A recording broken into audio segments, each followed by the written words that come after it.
Баршаңызға сәлем, сіздермен Ұлжалғас. Егер де сізде миксер мен тарас болмаса, дәл осы кексті жасап көрулеріңізге кеңес беремін.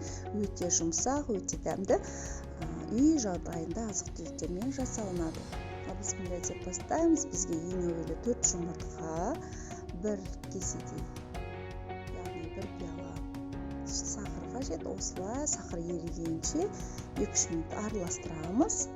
Одан кейін үстіне жарты пиала өсімдік майы, иіссіз болу керек. 1 пиала толтырып айран қосамыз. Мендегі үй жағдайындағы кішкене ашыған айран.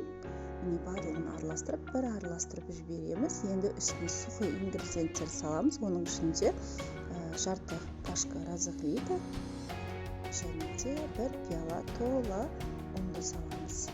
Менде бұл жерде ұн бірінші сорттық ұн. Кез келген ұн жарай береді. Осындай жақсылап араластырғаннан кейін қоюлығы осылай болады. Осыны екіге бөліп, біреуіне какао салатын боламын, яғни зебра тәріздес кекс жасағым келіп тұр.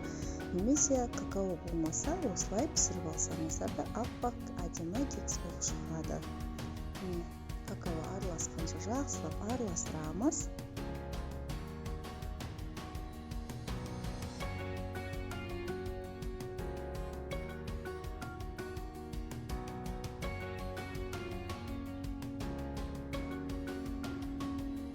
Осыны жасайын деп жатқан кезде печканы қосуды ұмытпаңыздар. Печканы 180 градуста қосып қоямыз. Осылай кекстің силиконовый осындай ыдысына ешқандай май да жақпайсыздар, бұған мүлдем жабыспайды. Бір қасықтан осылай араластырып, әртүрлі қылып пісіреміз. Ең соңында қалған барлығын саламыз.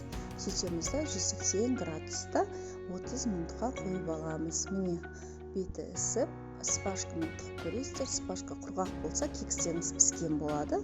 Одан кейін ыстық күйінде де, суыған күйінде де оңай ажыратылады. Дастарханға ұсынар алдында шоколадты ерітіп, үстіне ағызып, немесе сахарный пудрамен дастарханға ұсынсаңыздар, өте әдемі болып көрінеді, аппетитный болып. Пайдаларыңызға жарасын. Видеом ұнаса лайк басып, комментарий жазып, каналыма тіркеліп, қоңыраушаны басып кетіңіздер. Себебі күнделікті рецепттер сізге бірден шығып тұрады.